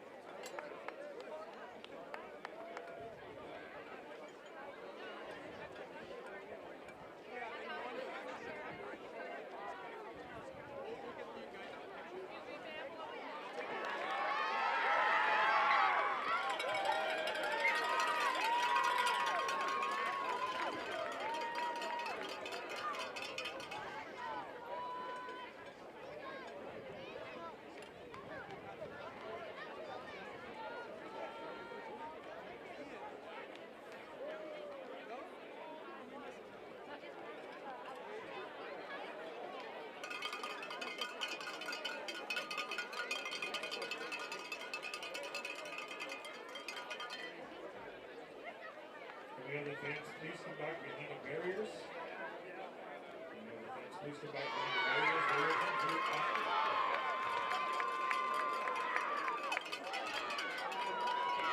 The campus program now conducts these on the NCAFA Hall of Fame class of 2024.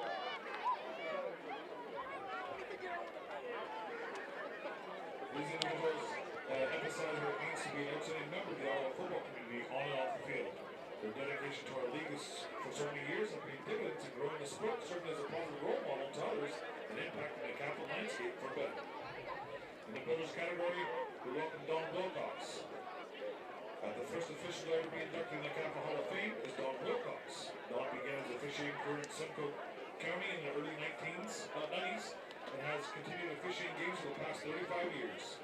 Don has served as a clinical training officer and mentor to young officials for so many years, as a true role model to the officials in our city.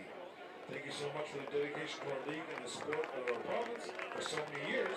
It is a great pleasure that we induct Don Wilcox into the NCAFA Hall of Fame, class of 2024. Congrats, Don. Good day, ladies and gentlemen. I'm here with newly crowned champion Jacob. Jacob, you had a phenomenal game here today. You scored not 1, but 3 touchdowns. How does it feel to score that many touchdowns in a championship game? The feeling was great. Yet again, I thank my O-line because they opened up the hole for me. Without them, none of those touchdowns were possible. Yeah, they were really crucial today. And anyone else on your team that really stood out to you that made a big impact today? Grayson Rulo had a very good game today. He had great passes and 2 good rushing touchdowns. Yeah, he was. He was absolutely phenomenal today. I saw him from all the way up there. Yeah. And anyone else on your team want to thank? Your coaches, your parents, anyone else you want to shout out here today? I would like to thank Jeff Karate. Yeah. Awesome play calling today. Awesome play calling today. That's good. Well, this is all the time we have for today. Thank you so much, Jacob, and congratulations on the win, buddy. Thanks. Paul is unable to join us today and will be inducted during the Fall Cup here at the Canadian Park Flex on November the 16th. Congrats, Paul. Kicking off us off the players category is North Gloucester Giants legend Jonathan Sutherland.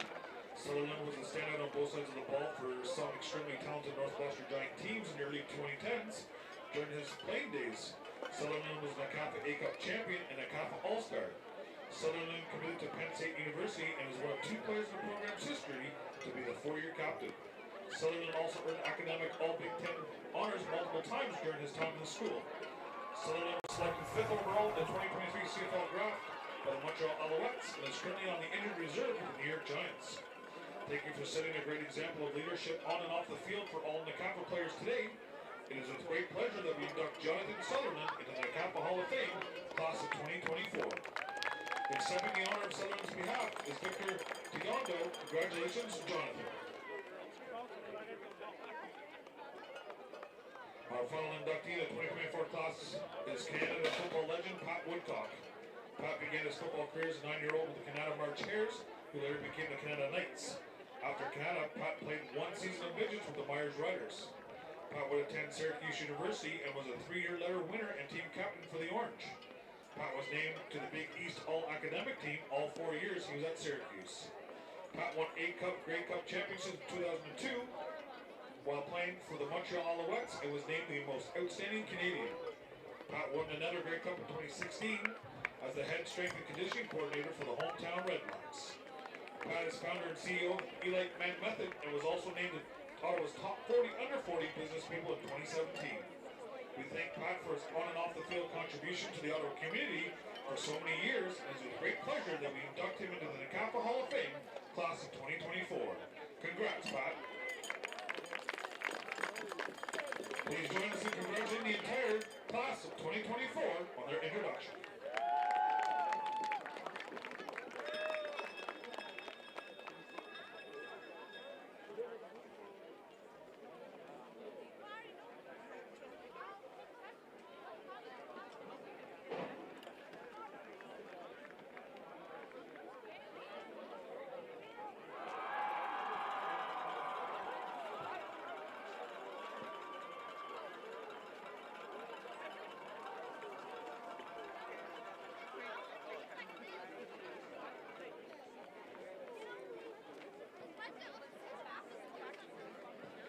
Coming up next is your U14, our PB division, which the Ballard Lions will be taking on the home team Cumberland Panthers.